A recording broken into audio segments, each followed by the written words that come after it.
지난주에는 우리 권사님들이 수련회 갔다 온 그 피곤한 몸을 이끌고 딱 앉아 계셔서 기도하시는 모습을 보니까 이 권사님들 때문에도 힘을 내야 되겠다. 제가 사실은 엄청 피곤하고 지친 상태에서 왔었는데, 그래서 솔직히 얘기하면 오늘은 설교가 짧게 끝나겠다. 그런데 항상 제가 느끼는 거는, 설교를 하면서 항상 느끼는 거는, 내가 준비한 게 요만큼이다. 내가 별거 할 것도 없다. 내 몸으로는 오늘 피곤해서 감당을 못하겠다. 이렇게 항상 생각하고 올라오면 이 생각을 항상 뛰어넘으세요. 하나님이 하시는 거예요. 그래서 지난주에 준비했던 원고의 반밖에 못하고 끝났어요.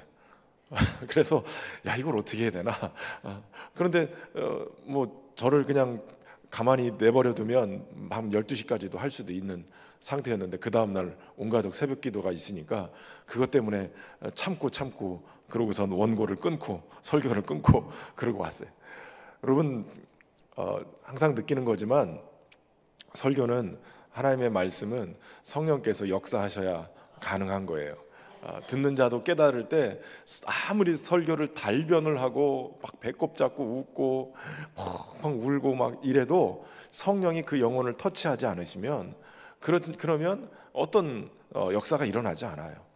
그냥 웃고 즐기다 끝나는 거고, 펑펑 울다 끝나는 거고, 그냥 열심히 듣는데 머릿속에는 하나도 안 남는 거예요. 그런데 성령께서 역사하시면 한마디 한 단어에 탁 영혼의 문을 그냥 탁 주님이 치고 들어가시는 거예요.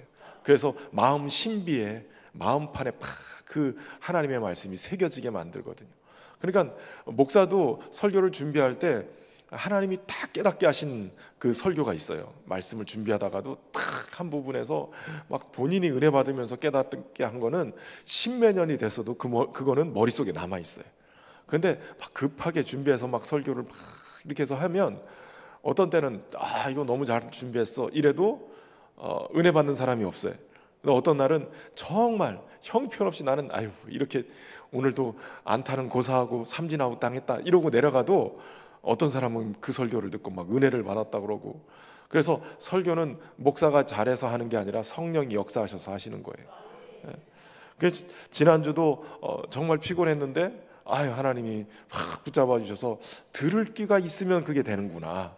말씀을 사모하고 듣는 분들이 있으면 말씀이 막 힘이 되고 전하는 자도 막 은혜가 되고, 그러면서 막 붙잡히겨서 설교를 하게 되거든요. 오늘 밤도 그럴 것 같아요. 여러분, 성령께서 임하시고 초대교회가 놀라운 부흥이 일어나기 시작하죠. 예루살렘 교회뿐만 아니라 그곳에 스데반 집사의 순교와 함께 일어난 핍박으로 인해서 그들이 또 흩어지게 됩니다. 그런데 흩어졌던 그들이 여전히 유대주의에 빠져서, 선민 사상에 빠져서 이방인에게 전하지 못할 때, 하나님은 그 유대인들로 이렇게 전향을 했던 이 헬라 문화 속에 살았던 사람들을 중심으로 해서 복음을 전하게 해서, 그 편견을 뛰어넘어서, 고정관념을 뛰어넘어서 이방인들에게도 복음을 전했을 때, 그 복음 전하는 것을 듣고 이방인들이 회개하고 주께로 돌아오거든요. 그것이 얼마나 크게 놀랍게 변화 역사가 일어났는지, 하나님께서 특별히 이 안디옥에 있는 그리스도인들을 통해서 놀라운 소문나게 한 거예요. 그 소문나게 한 게 예루살렘까지. 그래서 예루살렘 교회에서 바나바를 보내고, 그 바나바가 함께 주의 말씀을 증거하다가, 이거 우리만 나 혼자 가지고는 안 되겠구나. 그래서 믿음의 동역자를 데려오죠. 사울을 데려와서 사울과 함께 1년 동안 가르치고 함께 놀라운 이 제자 훈련을 하고 난 다음에는 비로소 그리스도인이다 라고 인정을 받고 불려지는 역사가 일어났다는 거예요. 여러분, 그리스도인이다 이 말 속에는 그리스도를 닮은 사람이다라는 의미도 되고, 얼마나 많이 그리스도를 전했으면 입만 열면 그리스도, 우리로 따지면 예수, 입만 열면 예수 하니까 예수쟁이라고 얘기하는 것처럼 그리스도인이라고 다 한 거예요. 비로소 이 말은 마침내라는 의미도 있어요. 그렇게 복음을 전하고 그렇게 예수 그리스도와 함께 살아가면서 그리스도를 닮은 사람들이 되더니 마침내 그리스도인이라고 일컬어졌다는 거예요. 여러분, 우리가 신앙생활하는데 어떤 사람은 숨어서 신앙생활하는 사람이 있어요. 교회를 다니는지도 몰라요. 예수 믿는지도 몰라요. 그런데 어느 날 저 사람 정말 잘 믿음 생활하는 것 같다 라고 인정하면서 정말 예수 믿는 사람이네 라고 인정을 받을 때, 그때 그 모습이 제대로 된 믿음의 모습. 직장에서도 잘 모르다가도 어느 순간에 뭔가 좀 다른 거예요. 나중에 보면 그 사람은 예수 믿는 사람인 거예요. 아유, 그런 거 있잖아요. 근무 시간에 자꾸 빠져가지고 엉뚱한 데가 나중에 보면 교회 갔다 그러고 막 엉뚱한 짓 자꾸 하면서 그냥 근무 시간 자꾸 빼먹으면서 예배 드린다고 그러고 막 이래버리면, 그래서 유별나게 사람들한테 찍혀가지고 예수 믿는다고 그렇게 얘기하는 거 말고요, 정말 예수님 믿는 그런 모습을 가지고 뭔가 좀 달라, 저 사람의 인품도 다르고 정말 하나님 믿는 사람 같아, 천사표 같아, 뭔가 이런 인정을, 인격으로 인정을 받은 다음에 보니까 신현교회 다니더라. 이래야 된단 말이에요. 이래야 된다고요. 바로 안디옥 교회가 그렇게 세워져 가니까 하나님이, 여러분 여기서 중요한 게 있어요. 하나님이 안디옥 교회를 이방 선교의 전초 기지로 삼아요. 베이스 캠프로 삼은단 말이에요. 여러분, 그 히말라야나 이런 데 등반을 할 때 등반하려고 가는 우리나라 무슨 대원들 막 해서 막 10명 이렇게 가면 이 사람들이 처음부터 짐을 막 들고 막판까지 올라가는 게 아니에요. 어디까지 가냐면 베이스 캠프까지 가요. 베이스 캠프. 거기까지 딱 가가지고 셀팟 이 도와주는 사람들 짐을 잔뜩 들고, 사실은 여기 그 산악 대원들은 막 최첨단 장비 뭐 이런 옷들 막 입고 막 이러고 올라가는데, 그건 거기서 도와주는 그 셀팟 있잖아요. 이 사람들은 그냥 별 복장 없이도 그냥 막 무거운 짐 들고 같이 올라가거든요. 맨 마지막 베이스 캠프 거기 딱 올라가서 거기서 이렇게 올라가는 거예요. 이렇게. 그런데 이 베이스 캠프가 그만큼 중요해요. 여기서 날씨를 보고 막 올라갔다가 철수했다가 이러다가 이렇게 올라가는 거예요. 이 밑에서부터 올라가면 정신이 없어요. 그러니까 하나님이 예루살렘부터가 아니라 이방 선교의 전초 기지로 안디옥 교회를 세운 거예요. 이 수리아 안디옥 교회, 어떻게 보면 로마, 알렉산드리아, 그 다음에 세 번째로 큰 그 엄청난 도시에다가 하나님이 준비한 영혼들을 세워서 안디옥 교회를 세우고, 훗날 여러분 바울이 여기를 기본 베이스로 캠프로 해가지고 바울과 바나바가 선교 여행을 출발하기 시작하죠. 예루살렘 교회가 선교사를 보내서 했던 거는 기껏해야 유대 지역이었어요. 그냥 사도들 보내서 세워지는 교회들을 관리하게끔 했어요. 그러나 안디옥 교회는 이방 선교를 하게, 땅 끝까지 이르러서 주의 증인 되기 위해서 그렇게 준비된 교회였다는 거예요.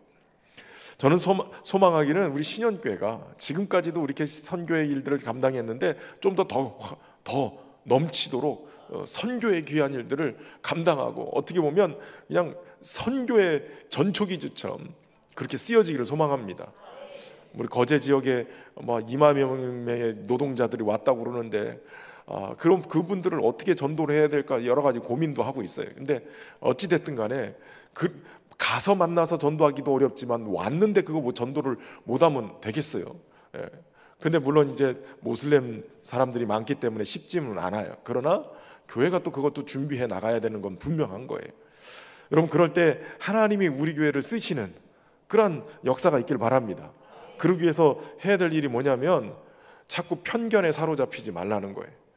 이방인들이다, 외국인 노동자다, 저 안 들어갈 거다, 뭐 별의별 생각, 또 좀 이게 우리 교회를 탁 초신자들이 아니면 막 그냥 지나가더라도 한번 이렇게 술 한잔 먹고 그래도 교회라는데 한번 가보겠다 그러고선 온 사람들 보고서 막 이상한 눈으로 막 쳐다보고 거부하고 막 이러지 마세요.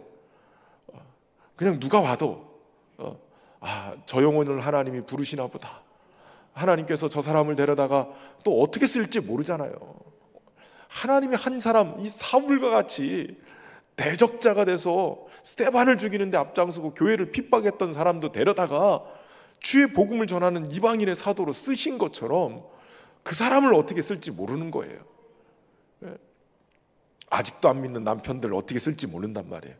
그 사람을 통해서 하나님이 역사하실 수도 있어요.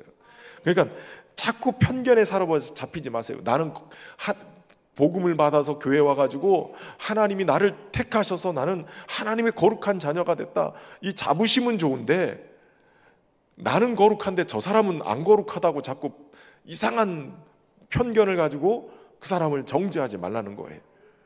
나를 사랑하신 주님이 저도 사랑한 거예요. 저 사람도 사랑하고 저 사람도 살리기 위해서 주님이 십자가를 지신 거란 말이죠. 그러니까 우리는 늘 열린 마음을 가지고 있어요. 전도 대상자예요. 주님이 사랑하신 사람, 그렇기 때문에 그들도 우리가 사랑해야 되는 거죠. 그 속에서 안디옥 교회가 세워지고, 그러면서 이 안디옥 교회는 지난주 제가 하지 못했던 것 중에 하나가 바로 그때의 선지자들이 예루살렘에서 안디옥에 또 이르렀다는 거예요. 사울과 바나바가 열심히 교육을 1년 동안 해서 안디옥 교회에 제자 훈련을 해가지고 다 기초를 만들어 놨는데, 어찌된 영문인지 27절에 보면, 11장 27절에 보면 그때의 선지자들이 예루살렘에서 안디옥까지 파견을 나온 거예요.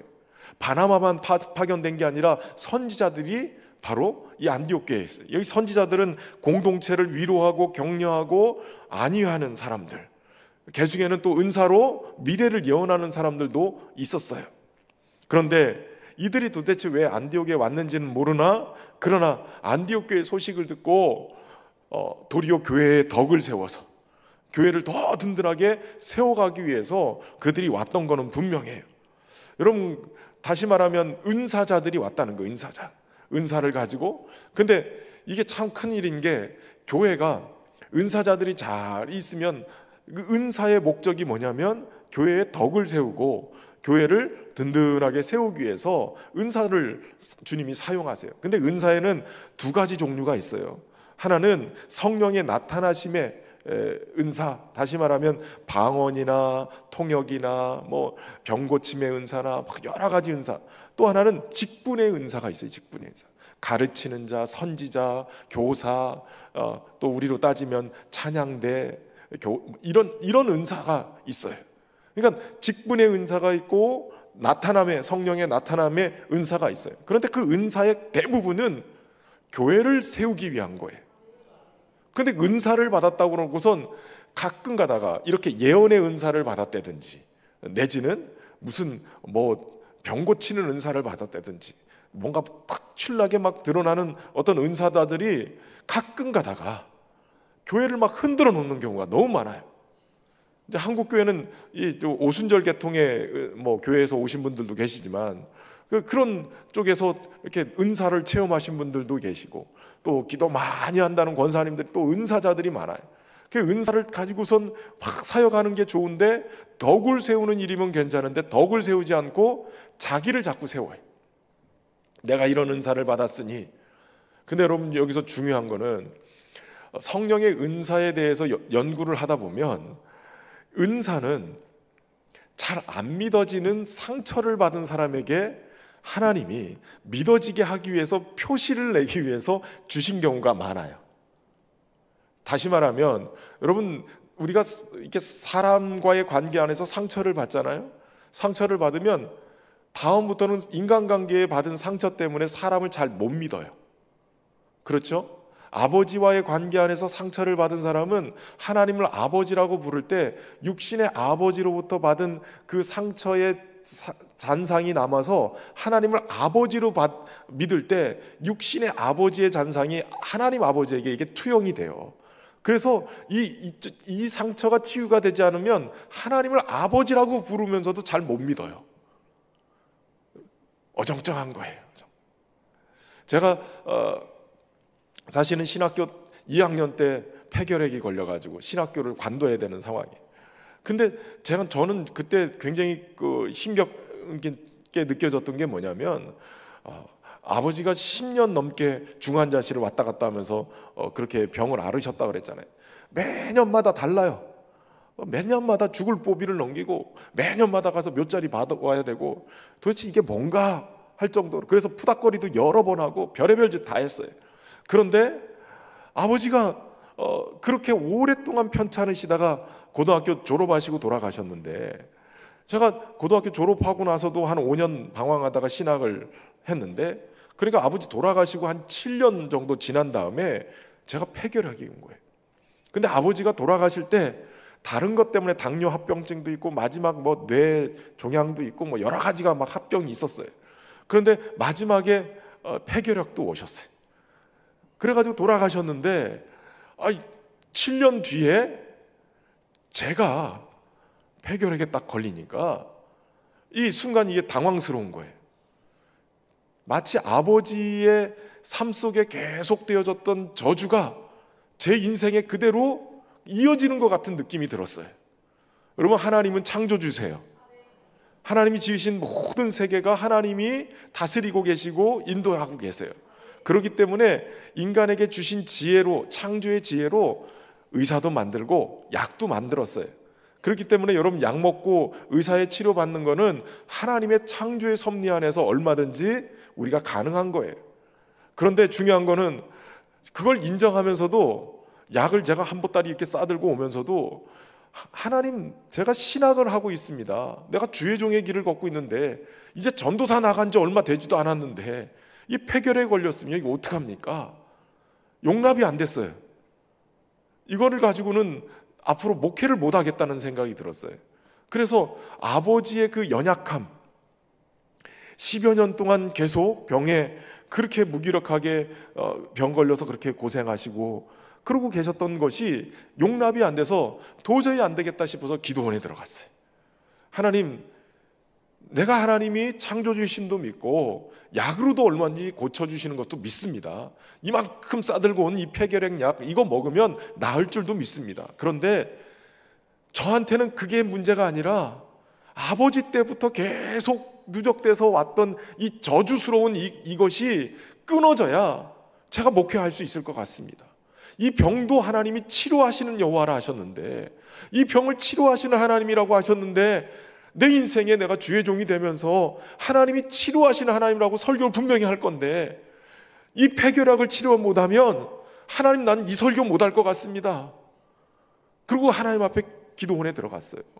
1월 1일 날 동기 전도사랑 기도원 들어가서 그거 붙들고 막 기도하고 결국 하나님이 치료하시는 은혜를 경험했어요. 하나님이 치료하셨어요. 이 무기력, 아버지의 잔상이 하나님 아버지께로 향하니까 이게 하나님이 너무나도 한없이 무기력한 분처럼 보이는 거예요. 그럼 우리 하나님은 무기력한 하나님이 아니세요. 손이 짧아서 우리를 구원하지 못하시는 분이 아니에요. 연약하셔서 우리를 가만히 내버려놓는 분이 아니시란 말이에요. 그렇기 때문에 이 잔상이 그대로 남아있으면 이게 안 되는 거예요. 그런데 내가 상처받은 그것 때문에 하나님 믿는데 문제가 생겨버려요. 하나님 어떻게 하시냐? 성령을 보내시는데, 성령이 인격으로 우리 가운데 찾아오시는데 잘 못 믿으니까 은사도 주시는 거예요. 여러분, 은사는, 어떤 분이 책을 그렇게 쓰셨더라고요. 은사는 상처 입은 영혼에게 주시는 하나님의 은혜. 맞아요. 잘 안 믿어지니까 갑자기 은사를 통해서 방언도 경험하게 하고 환상도 보게 하시고, 진동의 은사, 진동은 핸드폰만 진동을 해놓으면 오기도 하고 여러 가지 은사가 주어지기도 해요. 때로는 사명을 감당하느라고 직분의 은사를 받았을 때 하나님 그 직분의 은사를 또 감당하게끔, 직분을 감당하게끔 은사를 주시는 거예요. 그래서 중요한 원리 중에 저는 이게 맞다고 생각이 들어요. 여러분, 구하라, 찾으라, 두드리라. 그러면 너에게 누굴 주신다고 그래요? 좋은 것 주시는데 성령을 주시지 않겠느냐. 아버지께서는 아들과 함께 우리에게 모든 것을 주시지 않았겠느냐. 여러분, 아들과 함께 모든 것 주셨다는 얘기는 아들과 함께 성령의 은사가 이미 풀 패키지로 우리 안에 들어와 있다는 거예요. 이 풀 패키지로 들어와 있는 은사가 내가 주님의 이 사명을 감당할 때 필요한 대로 꺼내 쓰면 되는 거예요. 개발이 되는 거예요. 여러분, 은사를 사모하세요. 그러나 은사만 사모하지 말고 성령님을 사모하세요. 은사는 말 그대로 선물이에요. 선물. 카리스마, 이게 카리스, 이거는 선물이라는 뜻이에요. 은혜라는 뜻도 되고, 그러니까 자격이 없는 나에게 하나님이 선물로 주신 것, 이걸 은혜라고 하기도 하고 은사라고도 해요. 그러니까 선물을 받았단 말이죠. 성령이 오실 때 우리에게 선물을 주셨어요. 그런데 성령과 내가 관계가 좋을 수도 있고 안 좋을 수도 있어요. 내가 성령님을 무시하고 내 안에 오신 그 성령님과 친밀하지 못하고 소원해져 있을 때, 그때 어떨까요? 주신 선물은 그대로 남아 있어요. 그러니까 여러분, 은사가 있다고 성령 충만한 건 아니에요. 그러나 성령 충만하면 때로 은사도 충만할 수 있어요. 그러나 여러분, 은사자라고 해서 이 사람이 정말 성령의 사람이다, 처음에는 성령을 모시고 그런 은사를 받을 수도 있어요. 그러나 성령 충만한 것과 은사 충만한 건 별개의 문제예요. 그러니까 은사를 가지고선 자칫 잘못해서 성령 충만함을, 다시 말하면 주님과 동행하는 삶을 살지 않으면, 은사 가지고 주님의 영광을 위해서, 교회를 위해서 쓰는 게 아니라 이 은사 가지고 자신의 영광을 위해서, 자신을 드러내기 위해서 쓰다가 망하는 경우가 너무 많은 거예요. 이 선물을 가지고 정말 목적대로 제대로 써야 되는 거예요. 그래서 교회의 덕을 세우고 성도들을 세우고 권면하고 이런 일을 해야죠. 근데 은사 가지고 막 다스리려고 그러고, 은사 가지고 내 은사가 네 은사보다 더 세다 이래가지고 막 무시하고, 어느 순간에 보니까 그 은사를 가지고선 무슨 장사꾼처럼 장사하고, 무슨 큰 무당처럼 뭐 복채받고 뭐 하듯이 그렇게 하는 사람들이 있어요. 그러니까 이게 잘못된 거죠. 그런데 여러분, 성령의 은사가 안디옥 교회에 더해지면서 안디옥 교회를 더 단단하게 만드는 거예요. 저는 은사를 부정하는 사람 아니에요. 은사도 하나님이 역사하시면 그 은사가 교회 속에서 제대로 개발되어지면 그 은사를 통해서 얼마나 교회가 단단해지는지 몰라요. 그 받은 은사가 자기의 어떤 직분과 그 직분에 합당한 은사, 다시 말하면 교사의 은사를 받은 사람은 가르치는 은사가 더해지고 말씀의 은사가 더해지면요, 교사가 아이들을 가르칠 때 그저 지식으로 가르치는 게 아니라 성령의 지혜로 가르쳐요. 그러면 아이들이 믿음으로 크게 되거든요. 그러니까 교사는 그 은사를 사모해야 돼요. 주신 직분을 가지고 감당할 수 있도록 가르치는 은사, 말씀의 은사, 믿음의 은사 막 다 사모하고 주님 앞에 나가야 되는 거예요. 그리고 섬기는 직분을 받은 분들은 섬기는 은사를 달라고 또 때로는, 지난주에 우리 일곱 기둥 봉사선교회 이렇게 헌신 예배 드렸던 것처럼 긍휼히 여기는 은사가 또 필요하죠. 그분들 가서 섬길 때 긍휼히 여기고 같이 돌볼 수 있는 은사들이 필요한 거예요. 그러니까 은사가 이렇게 잘 그 사람과 이렇게 맞아떨어지면 주시는 사명을 더 풍성하게 또 더 단단하게 만들어가면서 그 사명을 다 만들어갈 수 있는 거예요. 여러분, 음악의 은사를 가지고 있는 분은 어디 가야 되겠어요? 찬양대 가서 봉사해야 되겠죠. 물론 음을 다스리는 분들은 조금 생각을 해보셔야 돼. 그러나 정말 노래를 잘하고 찬양을 잘하면 그럼 은사를 거기 가서 활용을 해야 되겠죠. 그러니까 성령의 은사를 통해서 안디옥 교회가 더 풍성해지고 넘치는 은혜가 있었어요. 근데 중요한 것은 이 선지자들이 와서 예언하는 계시가 뭐였냐면, 아가보라는 이 한 사람이 일어나서 성령으로 말하는데 천하에 큰 흉년이 들리라 하더니 글라우디오 때에 그렇게 됐다는 거예요. 큰 흉년이 들 것이다. 사실 글라우디오 황제 때 4차례의 흉년이 있었다고 그래요. 그가 황제가 된 지 2년 만에, 그리고 10년째는 로마의 흉년이 들었고, 그리고 4년부터 7년까지는 이 가나안 땅에 흉년이 들었고, 그리고 9년째에는 헬라 지역, 그리스 지역에 흉년이 들었대요. 그러니까 가만히 따져보면 2년 때, 4년부터 7년 때, 9년, 그리고 10년. 그러니까 가만히 보면 이 글라우디오 황제 때는 1년 차, 3년 차, 그리고 5년 차, 3년 차, 그리고 8년 차.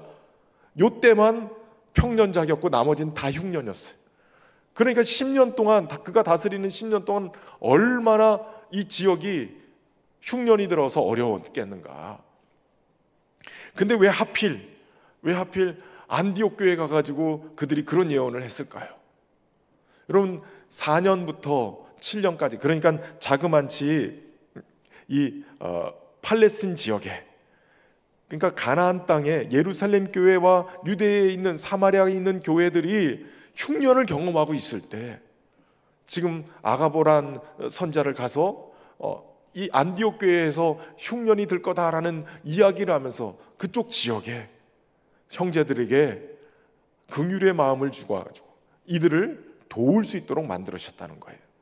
여러분, 교회를 세우시는 분이 바로 성령이세요. 그리고 교회가 예루살렘 교회만이 아니라 저 안디옥 교회와 또 더 나아가서는 여러 교회들을 함께 연대하게 만들고 연합하게 만드는 분이 바로 성령이신 거예요. 성령은 안디옥 교회에 가서 그 은사자들을 통해서 교회를 더 단단하게 만들 뿐만 아니라 예루살렘에 있는 사마리아 지역에 있는 유대 지역에 있는 앞으로 그 흉년 속에 고통할 교회들을 도울 수 있도록 세계 3대 로마 지역의 이 3대 큰 도시에서 크게 부흥하고 있는 교회를 통해서 그 일을 감당하게 하셨다는 거예요. 저는 소망하기는 우리 신현교회가 정말 이웃들을 돕고 또 지역의 교회들을 또 돕고 돌보고 이 일을 또 잘 감당했으면 좋겠어요. 우리 6월 마지막 주가 이웃교회와 함께하는 예배, 이웃교회와 함께하는 예배예요.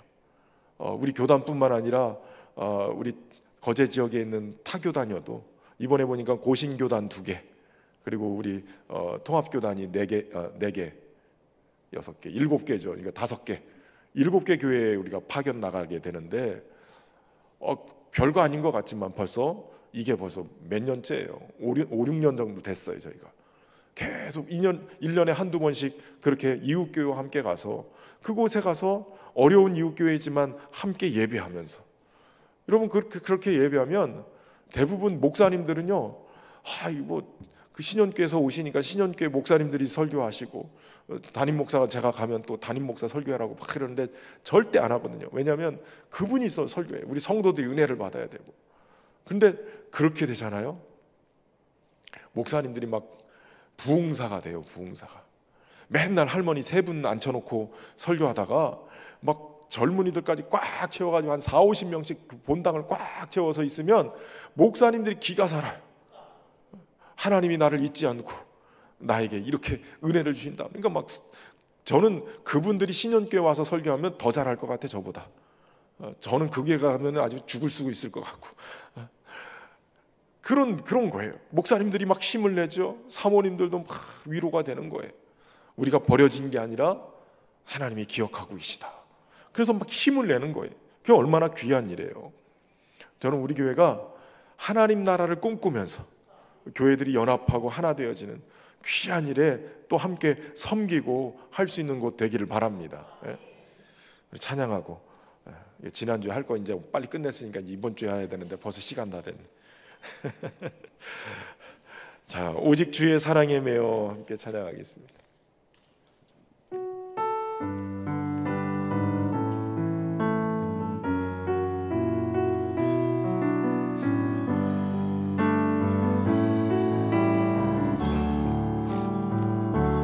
오직 주의 사랑에 매여 내 영 기뻐 노래합니다. 이 소망의 언덕 기쁨의 땅에서 주께 사랑 드립니다. 오직 주의 임재 안에 갇혀 내 영 기뻐 찬양합니다. 이 소명의 언덕 거룩한 땅에서 주께 경배드립니다. 주께서 주신 모든 은혜 나는 말할 수 없네. 내 영혼 즐거이 주 따르렵니다. 주께 내 삶 드립니다. 오직 주의 사랑에 매여 내 영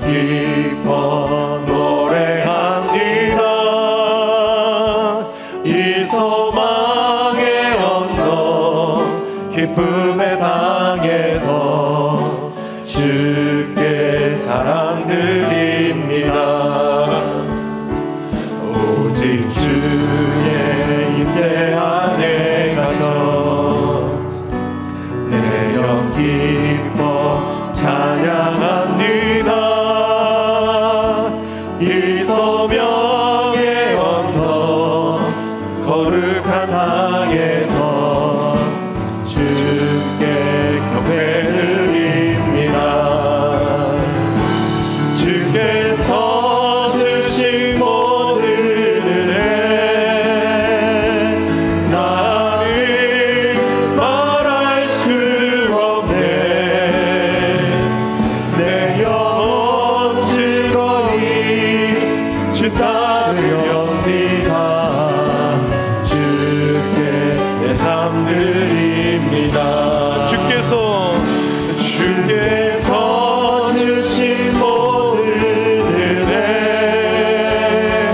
나는 말할 수 없네. 내 영혼 즐거이 주 따르렵니다. 주께 내 삶 드립니다. 때로는 교회에 어려움이 다가올지라도 주님은 피할 길을 다 주고 계시는 거예요. 교회를 통해, 믿음의 사람들을 통해 하나님이 잘 준비하셔서 그 교회의 어려움들을, 이 핍박도 때로는 이 흉년도 넘어가게 만드시는 거예요.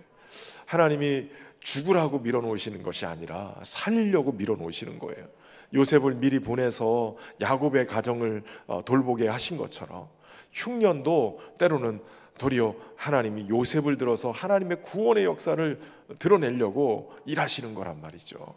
그러니까 여러분, 흉년도 하나님의 은혜로 준비하면 도리어 감사할 것뿐인 거예요. 근데 오늘 본문의 1절에 그때에라고 표현됐는데, 그때가 어느 때예요? 바로 앞에서 얘기한 대로 교회의 부흥도 일어나고, 그 흉년이지만 하나님이 예비하셔서 넘어가게 하시고, 하나님의 놀라운 역사들이 교회에 일어나고 있을 때, 그때 어떤 일이 벌어져요? 헤롯 왕이 손을 들어서 교회 중에서 몇 사람을 해하려고 하는데 요한의 형제 야고보를 칼로 죽였다라고 얘기해요. 여러분, 요한의 형제 야고보를 칼로 죽였다, 이 얘기는 굉장히 중요한 건데, 사실 스데반의 순교가 충격적이었지만 그런 핍박 중에서도 사실 하나님의 그 교회를 통한 하나님의 역사가 놀랍게 드러났잖아요. 그런데 사실 사도들 중에선 특별하게 드러나지 않았었어요. 그런데 오늘 본문에 이 요한의 아들, 바로 이 요한의 형제 야고보, 그를 칼로 죽였다, 이 얘기는 예수님의 12제자 중에 요한의 형제 야고보, 이 요한의 형제 야고보는 사실은 12이 제자들 중에도 최상위 리더 그룹에 속한 사람이었어요. 왜냐하면 예수님이 항상 베드로와 야고보와 요한을 데리고 변화산에도 올라가시고, 특별하게 뭔 일이 있을 때는 이 세 사람을 데리고 다녔는데, 그런데 지금 이 헤롯 왕이 나름대로 교회의 리더 그룹들, 그것도 최상의 리더들을 계획하고 있는 거예요. 저들을 잡아야 되겠다. 그래서 바로 요한의 형제인 야고보를 칼로 죽여요. 이게 굉장한 충격이었을 거예요. 사실 스데반이 죽을 때도 충격이었지만, 그러나 가장 상위 그룹에 있는 리더십이 딱 죽임을 당했을 때, 그리고 지금 오늘 본문에도 보면 베드로를 잡아요. 가장 수제자라고 얘기하는 베드로까지도 잡아서 옥에 가두게 되어집니다. 그런데 중요한 것은 이렇게 한 이유를 3절에 유대인들이 이 일을 기뻐하는 것을 보고 베드로를 잡아. 여러분, 정치인들은요, 사람의 인기를 먹고 살아요. 그렇기 때문에 이 정치인들은 어떻게든 간에 대다수의 군중들이 좋아하는 거면 이게 살인죄라도 서슴지 않고 하는 거예요. 여러분, 정치 세력은 항상 사람의 표가 중요한 거예요. 사람의 표. 저 서울의 어떤 학교가 기숙사를, 학생들이 많은데 너무 어려우니까 기숙사를 지으려고 구청에다가 이렇게 서류를 넣는 거예요. 그런데 그 기숙사가 딱 들어서면 그 주변에 있는 하숙을 하는 동네 사람들이 하숙을 못하게 되니까 민원을 넣었어요. 민원을 넣어가지고 이거 허락해주면 안 된다. 사실은 학생들 입장에서는 학교 기숙사를 세워줘야 그래야 아이들이 그 기숙사에서 생활을 하면서 좀 더 이 저렴한 가격으로 이 생활을 할 수가 있잖아요. 그러니까 어떻게 보면 학생들을 위하면 기숙사 짓는 게 너무 좋은 건데 주변에 동네 사람들은 기숙사 지면 본인들이 조금 덜 번다고 그것 때문에 민원을 넣은 거예요. 그래가지고선 민원을 막 넣으니까 공무원들은 어떻게 해요? 민원 넣는 사람들 한테 이 우선권이 있잖아요. 그러니까 공무원들도 어찌할지 모르고 있으니까 총장님이 지혜를 짰어요. 지혜를 가만히 보니까 그쪽 구청에 민원 넣는 사람들 숫자 안 되겠다. 학생들한테 기숙사 들어오고 싶은 사람은 학생들은 다 이 학교로 주소 이전을 하라고. 그럼 그쪽 구청 구의 식구가 되잖아요. 그리고 이 사람들이 민원을 넣어버렸어요. 학생들이 민원을 넣으니까 90%가 이 학교 학생들인 거예요. 주민들의. 그래서 민원을 넣어가지고 그걸 통과를 시켰어요. 그래서 기숙사를 줬다는 거예요. 뭐든지 민원이 중요한 거예요. 정치인들이든 공무원들이든 숫자 싸움에서 이겨야 돼. 이게 굉장히 중요한데 세상의 권력은 사람들의 눈치를 봐요. 그리고 인기에 부합하기 위해서 노력을 하죠. 그런데 그런 것들이 사실은 결국 예수님을 십자가에 못 박는 데까지도 가게 되는 거예요. 여러분, 언제부터 예수 믿는 사람들이, 언제부터 교인들이 사람들한테 칭찬받고 팍 존경받고 교회가 팍 이렇게 높임을 받고 살았어요. 교회는 항상 주님을 제대로 섬기면 세상에 핍박받게 돼 있고 손가락질 당하게 돼 있고, 여러분 전도하는데 전도하러 오셨습니까? 그러고서 막 환영하고 막 피켓 들고 무슨 연예인 맞듯이 그렇게 하는 전도가 어디 있어요? 전도지 주면 침 뱉고 전도지 갖다 쫙쫙 찢어버리고 민원 넣어가지고 고발해버리고, 요즘은 전도도 못하게 아예 법으로 돼 있어가지고 그래서 전도하면 문제가 돼요. 여러분, 교회는 어쩔 수 없이 세상에서 계속 박해를 받을 수밖에 없는 거예요. 그것 때문에 우리가 무시당했다고, 우리가 욕먹었다고, 그건 너무 당연한 건데요. 그것 때문에 스트레스 받지 마세요. 그럼에도 불구하고 세상을 기대하지 말고, 여러분, 세상은 세상 때문에 돌아가는 게 아니라 주님이 말씀하신 대로 너희는 세상에 비치고 소금이다라는 거예요.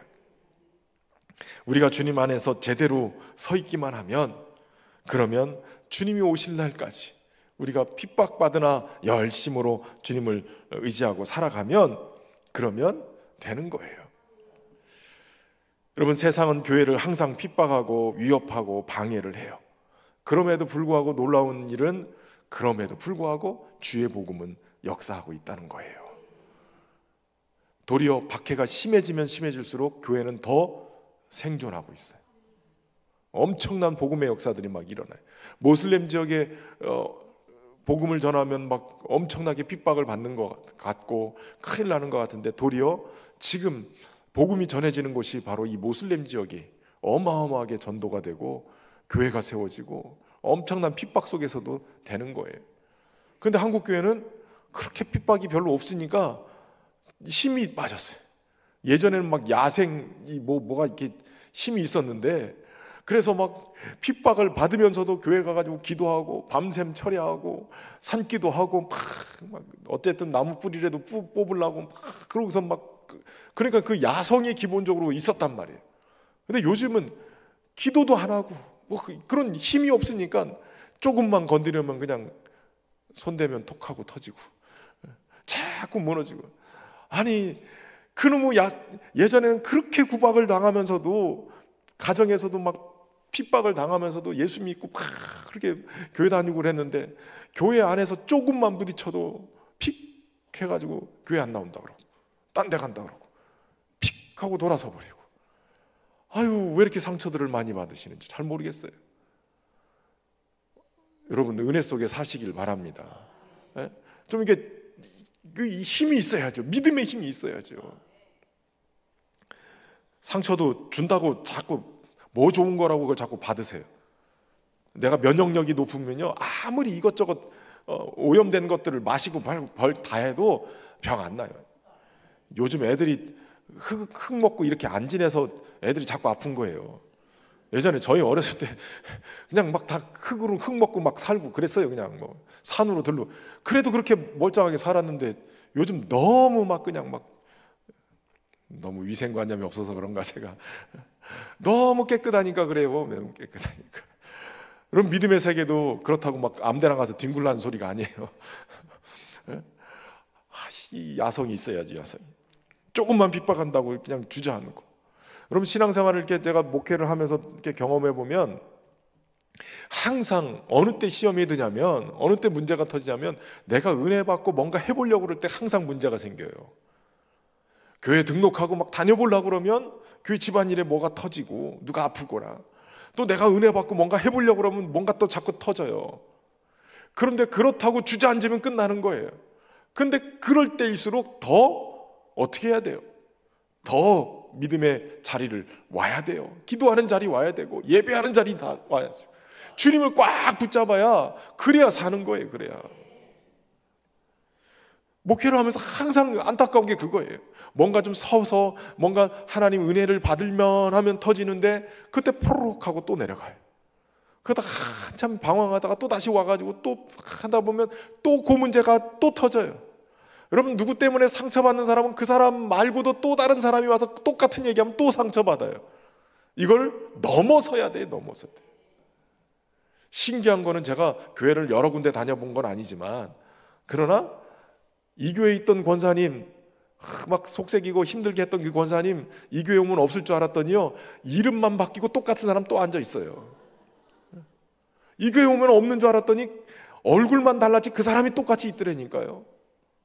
어디든 똑같아요. 그런데 그 사람이 자꾸 보이면 어떻게 해야 되냐? 하나님이 나보고 넘어가라고, 하나님이 나보고 사랑으로 승리하라고, 품으라고 주시는 그런 시험인 거예요. 그러니까 넘어가야 돼요.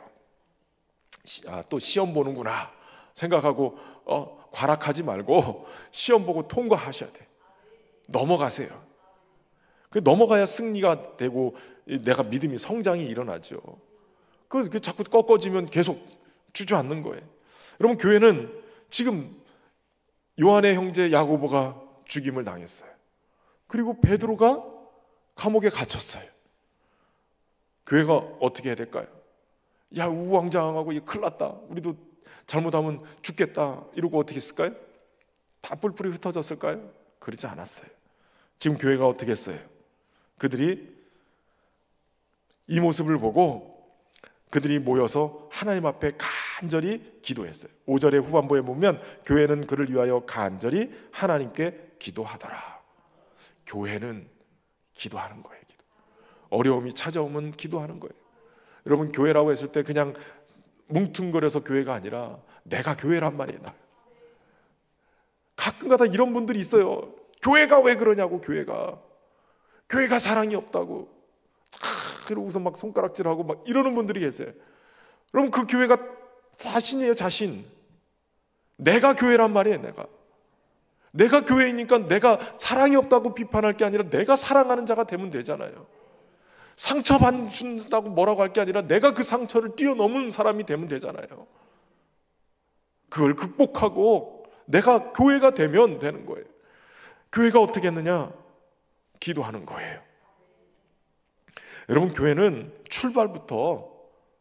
교회 출발부터 예수님이 승천하시고 교회 뭐 했어요? 기도로 출발했어요. 모여가지고 함께 기도했어요. 그리고 성령이 임하시니까 담대함을 가지고 가서 복음을 전했단 말이죠. 그리고 교회는 계속 기도를 통해서 성령의 능력을 힘입었고, 교회는 기도를 통해서 복음 전할 능력도 받았고, 핍박을 당해도 감당할 수 있는 힘을 기도를 통해서 받았어요. 그러니까 기도가 살아야 교회가 사는 거예요. 여러분 교회는 기도하는 교회예요. 교회를 통해서 어떤 상황 속이라도 주님을 놓치지 않아야 되는 거예요. 문제가 있습니까? 그럼 기도하세요. 핍박을 당하고 있어요? 기도하세요. 믿음이 자꾸 흔들려요? 기도하세요. 제가 장신대 다닐 때 그때 뭐 평상시에는 학교에서 하는 그 채플 그 예배를 드려야 됐어요. 그런데 꼭 시험 기간은 그 채플 예배가 없었어요. 그래서 시험 기간에는 다른 교회를 갈 수 있는 기회가 생겼어요. 그래서 같이 갔던 동기 전사님들하고 같이 갈 때 이제 봉고차 끌고 가시는 전사님하고 같이 막 모여서 야, 이때 서울에 있는 교회들 탐방하자. 그래서 새벽 기도를 막 사랑의 교회도 가보고 명성교회도 가보고 뭐 유명한 교회는 다 가봐요. 수요일날 수요 예배 있으면 저기 저 가가지고선 뭐 근처에 있는 교회 유명한 교회들 막 다 쫓아다녀 봤어요. 근데 한 번은 PD 수첩에서 한번 그 교회를 엄청나게 세게 때렸어요. 야, 큰일 났다. 그 교회 저 큰일 났다. 그런데 한 분이 그 교회를 한번 가보자는 거예요. PD 수첩에 나왔는데 저 정도 때렸으면 교회가 다 엉망이 됐을 건데, 그런데 그 교회가 교회를 건축하기 위해서 건축은 진행되고 교회는 어디 모여 있었냐면 공장, 콘센트 공장을 얻어가지고 그 공장 안에 탁 놓고 거기서 예배를 드렸어요. 그날 수요일이었어요. 수요 예배를 1시간 딱 드리고, 그리고 나서 목사님이 딱 나오더니 우리가 교회를 위해서 기도해야 된다. 지금 이 상황이 너무 심각하니까 우리가 교회를 위해서 기도해. 예배 1시간 드렸는데요, 기도회를 1시간을 넘게 하더라고요. 제가 그때 알았어요. 그때 그냥 딱 느낌이 팍 왔어요. 아, 이 교회는 절대 무너지지 않겠구나.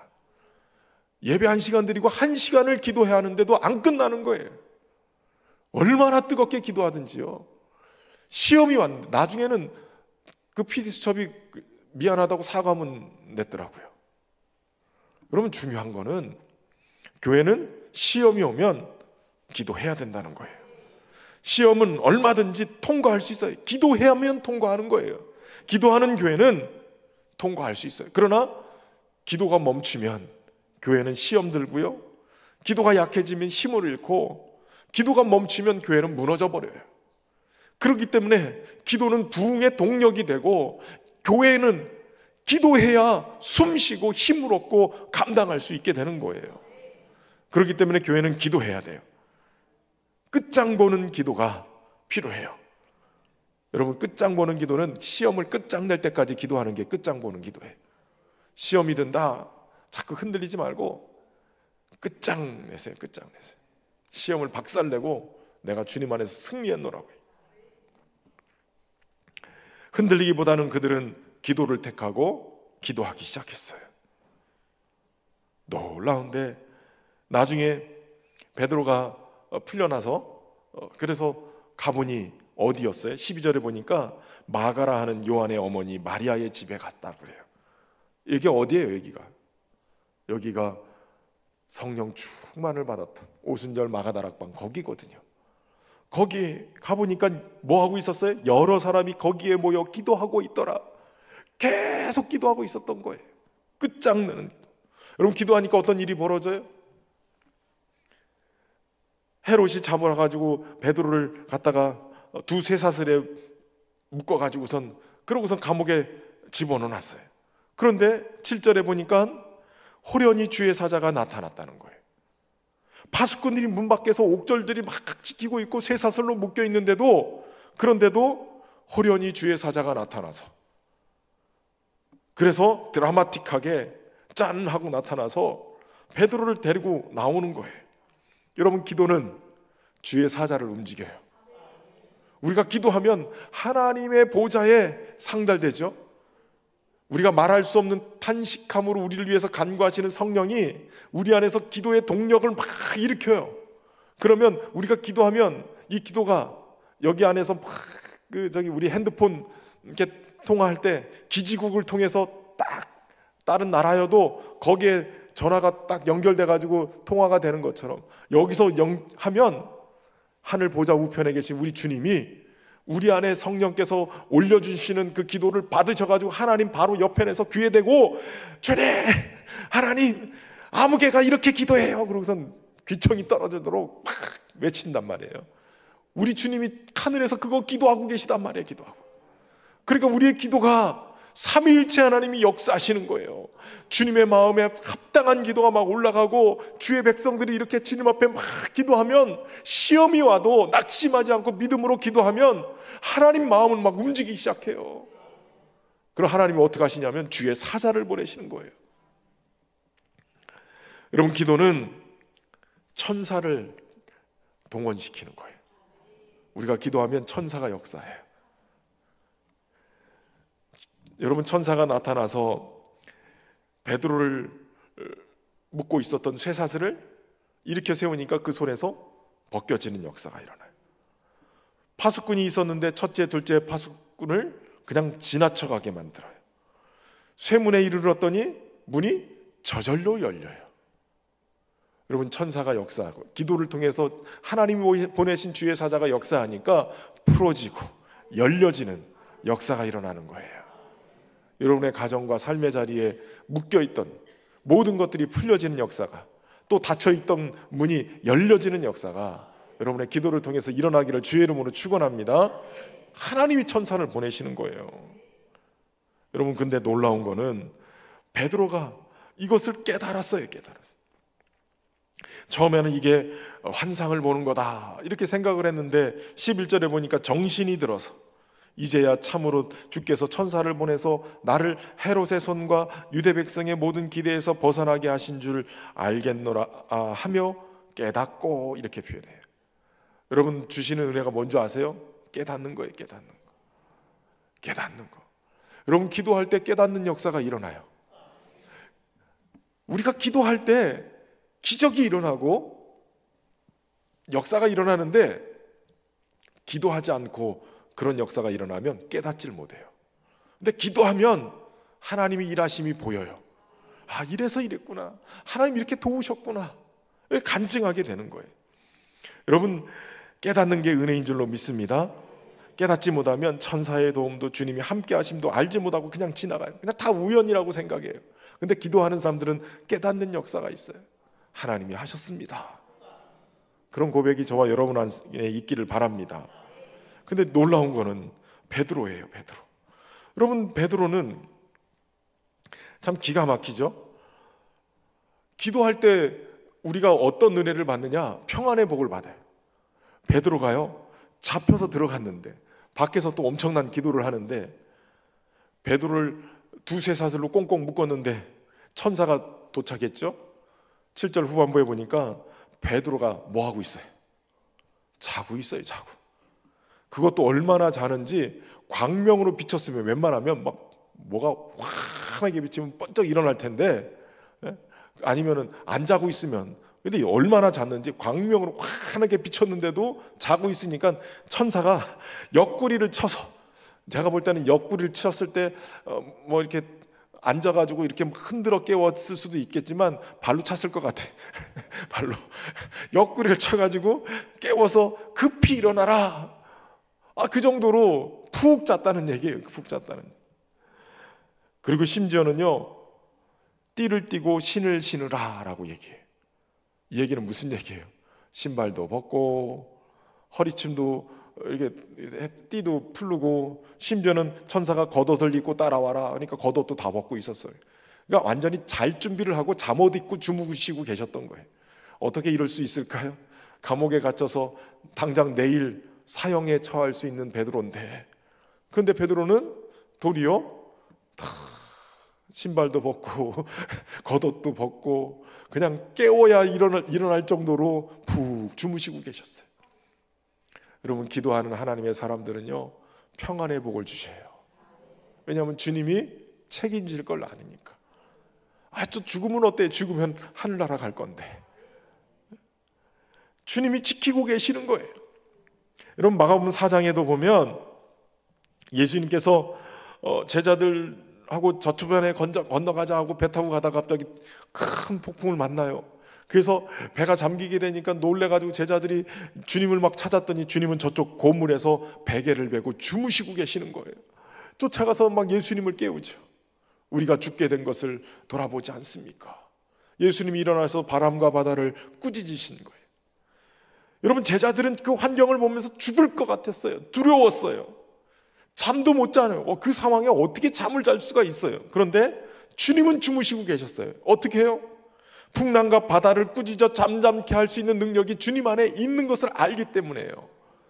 하나님의 아들이 풍랑과 바다에 삼켜질 것이다라는 것을 주님은 절대로 용납할 수 없었어요. 그 능력이 있는 분이에요. 그런데 그 주님이 지금 누구 안에 있는 거예요? 베드로 안에 있는 거예요. 풍랑과 바다를 꾸짖을 수 있는 전능하신 하나님, 그분의 아들 예수 그리스도, 사망 권세를 깨뜨리시고 무덤에서 부활하신 참 생명의 주님이신 예수님이 이 안에 있는 거예요. 예전에 베드로가 은과 금은 내게 없거니와 내게 있는 이것으로 내게 주노니 나사렛 예수 그리스도의 이름으로 일어나 걸으라. 내게 있는 것이 예수 그리스도인 거예요. 예수님이 내 안에 가득 담기니까 베드로가 그저 쇠사슬에 묶여서 내일 차명에 당한다 하더라도 푹 주무실 수 있었던 거예요. 풍랑을 꾸짖어 잠잠케 하시는 우주의 주인이 내 안에 계시는 거예요. 만왕의 왕이신 주님이 내 안에 계시는 거예요. 그분으로 인해서 베드로는 세상이 줄 수 없는 평안을 누리고 있는 거예요. 오늘 밤에 잠 못 주무시고 자꾸 염려하고 걱정해서 힘들어서 그냥 밤에 날밤 새시는 분들에겐 하나님이 잠을 주시는 은혜가 이 밤에 일어나기를 주의 이름으로 축원합니다. 물론 설교 때 주무시는 분들도 계시긴 하지만 그러나 그것도 또 하나님이 잠을 주실 때 필요한 대로 또 잠 주무셔서 그러는 거죠. 중요한 것은 여러분, 평안의 복이 기도하는 사람에게 있는 거예요. 원수의 목전에서도 상을 차려주시고 나에게 먹게 하시는 분, 그분이 선한 목자이신 우리 주님이신 거예요. 그분을 믿을 때 평안함이 있는 거예요. 기도하는 사람에게는 이런 놀라운 영적 기념비가 세워지는 거예요. 이런 기념비가 저와 여러분에게 간증으로 세워지기를 주의 이름으로 축원합니다. 이 기도의 응답의 놀라운 소식들이 기도하는 공동체에 제일 먼저 전해졌어요. 베드로가 그 마가의 다락방에 가니까 그 로데라는 여종이 쫓아나왔다가 베드로를 보고 문도 안 열어주고 들어가가지고 베드로가 왔다 이렇게 얘기하잖아요. 여러분, 베드로는 제일 먼저 기도하는 공동체에 찾아갔어요. 그리고 베드로가 풀려난 것을 알고 오늘 본문에 보면 또다시 다른 데로 갔어요. 아마도 여기 말고 또 다른 곳에서도 기도하는 공동체를 찾아갔을 것 같아요. 여러분, 베드로의 풀려남은 기도하는 공동체의 응답의 역사예요. 여러분, 누가 제일 먼저 응답을 경험하냐면 기도하는 공동체의 응답을 경험하는 거예요. 기도하는 사람에게 주님은 응답을 보여주세요.